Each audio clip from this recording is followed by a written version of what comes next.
मैं सुशील कुमार आप सभी का हार्दिक स्वागत करता हूं। आज हम हिंदी के प्रसिद्ध लेखक श्री सुदर्शन जी द्वारा लिखित कहानी हार की जीत का पाठन करेंगे। तो आइए सुनते हैं कहानी हार की जीत। मां को अपने बेटे और किसान को अपने लहलहाते खेत देखकर जो आनंद आता, वही आनंद बाबा भारती को अपना घोड़ा देखकर आता था। भगवत भजन से जो समय बचता, वह घोड़े को अर्पण हो जाता। वह घोड़ा बहुत ही सुंदर था, बड़ा बलवान। उसके जोड़ का घोड़ा सारे इलाके में न था।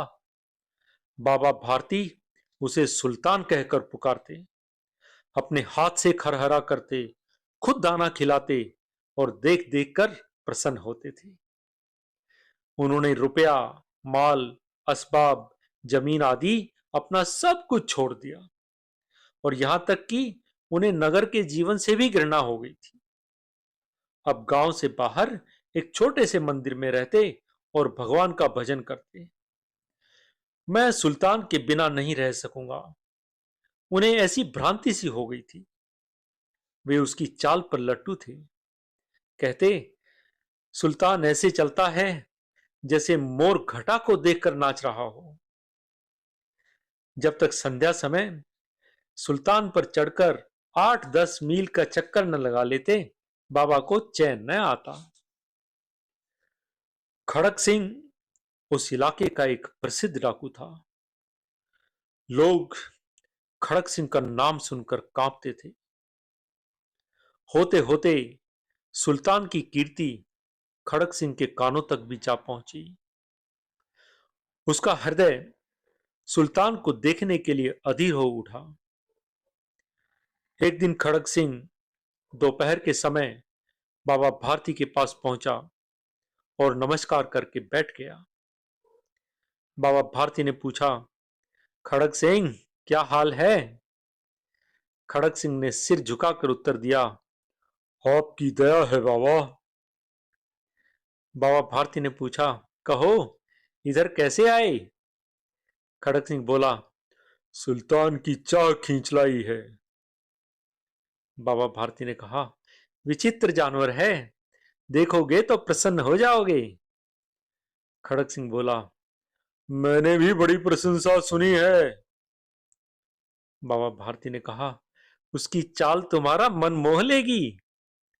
खड़क सिंह ने कहा, कहते हैं देखने में भी बहुत सुंदर है। बाबा भारती ने कहा, क्या कहना, जो एक बार उसे देख लेता है उसके हृदय पर उसकी छवि अंकित हो जाती है। खड़क सिंह बोला, बहुत दिनों से अभिलाषा थी, आज उपस्थित हो सका हूं। बाबा भारती और खड़क सिंह दोनों अस्तबल में पहुंचते हैं। बाबा ने घोड़ा दिखाया घमंड से और खड़क सिंह ने घोड़ा देखा आश्चर्य से। खड़क सिंह ने सैकड़ों घोड़े देखे थे, लेकिन ऐसा बांका घोड़ा उसकी आंखों से कभी न गुजरा था। सोचने लगा, भाग्य की बात है, ऐसा घोड़ा तो खड़क सिंह के पास होना चाहिए। इस साधु को ऐसी चीजों से क्या लाभ। कुछ देर तक आश्चर्य से चुपचाप खड़ा रहा। इसके पश्चात उसके हृदय में हलचल होने लगी। बालकों की सी अधीरता से बोला, परंतु बाबा जी, इसकी चाल न देखी तो क्या देखा। बाबा भारती भी मनुष्य ही थे। अपनी चीज की प्रशंसा दूसरे के मुख से सुनने के लिए उनका हृदय भी अधीर हो गया। बाबा घोड़े को खोलकर बाहर लाए और उसकी पीठ पर हाथ फिरने लगे। बाबा भारती एकाएक उचक कर घोड़े पर सवार हो गए। घोड़ा हवा से बातें करने लगा। उसकी चाल को देखकर खड़क सिंह के हृदय पर मानो सांप लौट गया। वह डाकू था और जो चीज उसे पसंद आ जाए उस पर वह अपना अधिकार समझता था। उसके पास बाहुबल था, आदमी थे और बेरहमी भी। जाते जाते उसने कहा, बाबा जी, यह घोड़ा मैं आपके पास न रहने दूंगा। यह सुन बाबा भारती डर गए। अब उन्हें रात को नींद न आती। सारी रात अस्तबल की रखवाली में कटने लगी। प्रति क्षण खड़क सिंह का भय लगा रहता। परंतु कई मास बीत गए और खड़क सिंह न आया। यहां तक कि बाबा भारती भी कुछ असावधान हो गए और इस भय को स्वप्न के भय की भांति मिथ्या समझने लगे। काफी समय बीत गया। संध्या का समय था। बाबा भारती सुल्तान की पीठ पर सवार होकर घूमने जा रहे थे। इस समय उनकी आंखों में चमक थी, मुख पर प्रसन्नता। कभी घोड़े के शरीर को देखते, कभी उसके रंग को, और मन में फूले न समाते थे। सहसा एक ओर से आवाज आई, ओ बाबा, ओ बाबा, इस कंगले की सुनते जाना। आवाज में करुणा थी।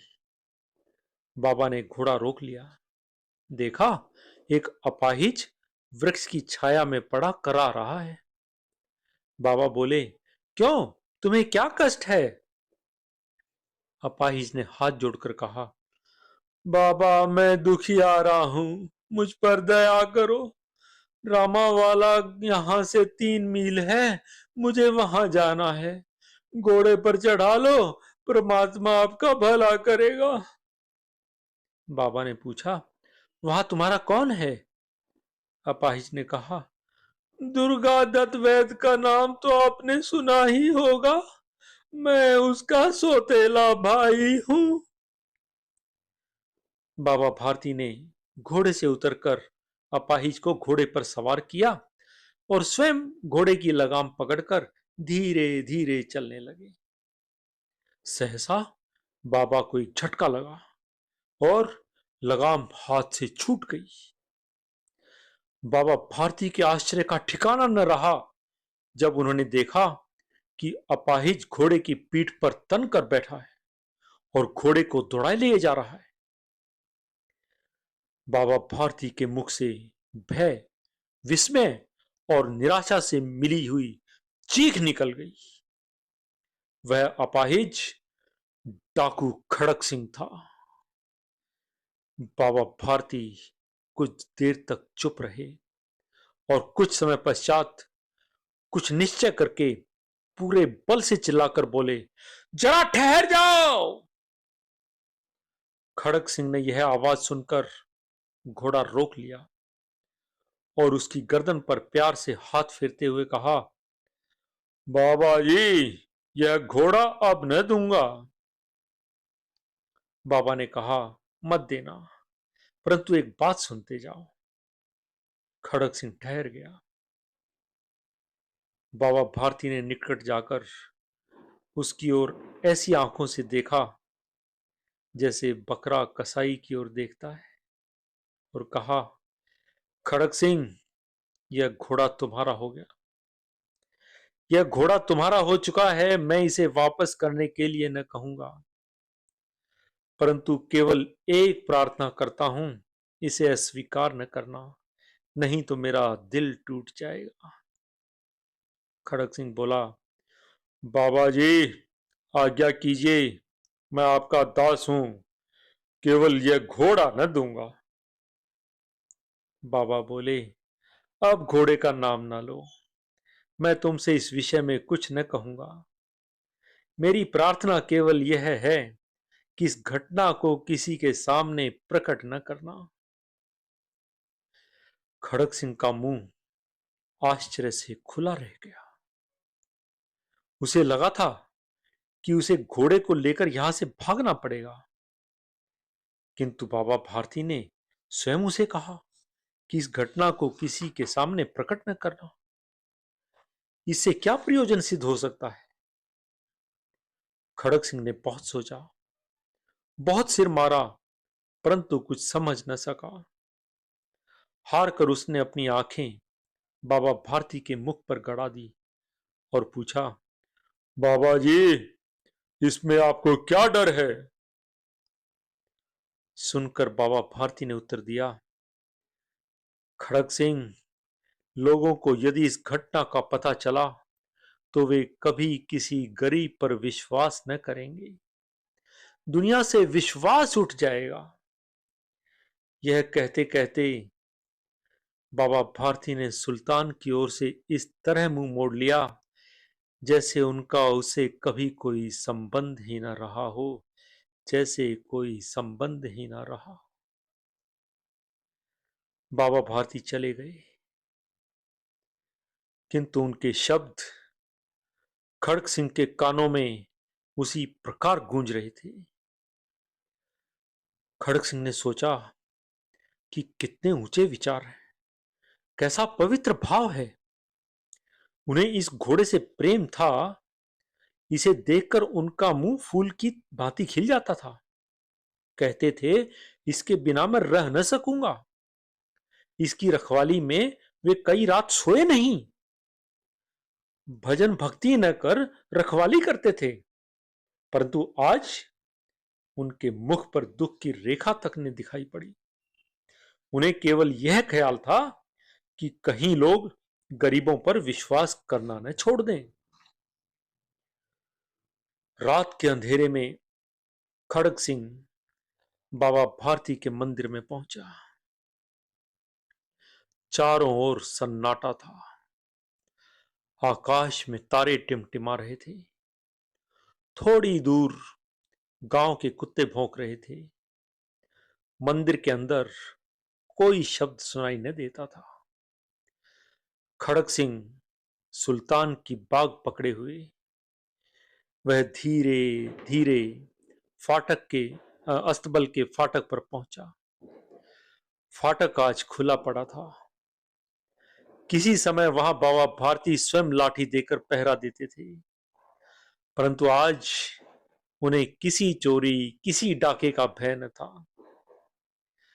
खड़ग सिंह ने आगे बढ़कर सुल्तान को उसके स्थान पर बांध दिया और बाहर निकलकर सावधानी से फाटक बंद कर दिया।